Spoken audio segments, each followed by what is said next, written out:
Guarantee guarantee guarantee. ಇದು guarantee news. ಸುದ್ದಿ ಖಚಿತ, ನ್ಯಾಯ ನಿಶ್ಚಿತ. ಪ್ರಧಾನಿ ನರೇಂದ್ರ ಮೋದಿ ಅವರ ಒಟ್ಟು ಆಸ್ತಿ ಎಷ್ಟಿದೆ? ಲೋಕಸಭಾ ಚುನಾವಣೆ ಉತ್ತರ ಪ್ರದೇಶದ ವಾರಣಾಸಿಯಿಂದ ಸತತ 3ನೇ ಬಾರಿಗೆ ಸ್ಪರ್ಧಿಸುತ್ತಿದ್ದಾರೆ ನರೇಂದ್ರ ಮೋದಿ ಅವರು. ಎಲ್ಲರ ಹಾಗೆ ಅವರು ಕೂಡ ನಾಮಪತ್ರವನ್ನ ಸಲ್ಲಿಸಬೇಕು. ಅದರ ಜೊತೆಗೆ ಆಸ್ತಿ ವಿವರವನ್ನ ಕೂಡ ನೀಡಬೇಕಾಗತ್ತೆ.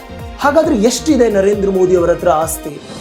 ಕಳೆದ ಬಾರಿಗಿಂತ ಈ ಬಾರಿ ಹೆಚ್ಚು ಟ್ಯಾಕ್ಸ್ ಅನ್ನ ಕಟ್ಟಿದ್ದಾರೆ, ಡಬಲ್ ಟ್ಯಾಕ್ಸ್ ಅನ್ನ ಕಟ್ಟಿದ್ದಾರೆ. ಆಸ್ತಿಯಲ್ಲಿ ಬೆಳವಣಿಗೆ ಆಗೇ ಆಗಿರುತ್ತೆ. ಹಾಗಾದ್ರೆ ಎಷ್ಟಿದೆ ಆಸ್ತಿಯನ್ನ ತಿಳಿದುಕೊಳ್ಳೋಣ. 3.2 ಕೋಟಿ ರೂಪಾಯಿ ಮೌಲ್ಯದ ಚರಾಸ್ತಿ, 52,920 ರೂಪಾಯಿ ನಗದು,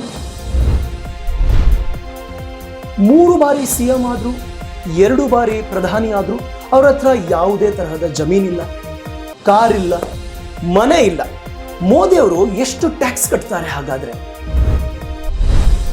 2018-19 ಆರ್ಥಿಕ ವರ್ಷದಲ್ಲಿ 11 ಲಕ್ಷ ಟ್ಯಾಕ್ಸ್ ಅನ್ನ ಕಟ್ಟಿದ್ರು. 2022-23 ಈ ಆರ್ಥಿಕ ವರ್ಷದಲ್ಲಿ ಅವರು 23.5 ಲಕ್ಷ ಟ್ಯಾಕ್ಸ್ ಅನ್ನ ಕಟ್ತಾರೆ. ಅಂದ್ರೆ ಟ್ಯಾಕ್ಸ್ ಅನ್ನ ಡಬಲ್ ಕಟ್ಟಿದ್ದಾರೆ. ಅಂದ್ರೆ ಅವರ ಆಸ್ತಿಯಲ್ಲಿ ಆಬ್ವಿಯಸ್ಲಿ ಬೆಳವಣಿಗೆ ಆಗಿರುತ್ತೆ. ನರೇಂದ್ರ ಮೋದಿ ಅವರ ಬ್ಯಾಂಕ್ ಖಾತೆ ಬಗ್ಗೆ ತಿಳ್ಕೊಳ್ಳೋಣ. ಸ್ಟೇಟ್ ಬ್ಯಾಂಕ್ ಆಫ್ ಇಂಡಿಯಾದಲ್ಲಿ 2 ಖಾತೆ ಇದೆ ಅವ್ರದ್ದು.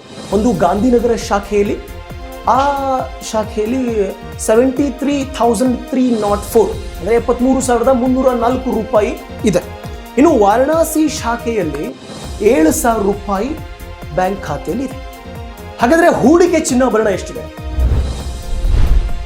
SBIನಲ್ಲಿ 2,85,60,338 ರೂಪಾಯಿ ಫಿಕ್ಸ್ಡ್ ಡೆಪಾಸಿಟ್, ಸ್ಥಿರ ಠೇವಣಿ ಇದೆ.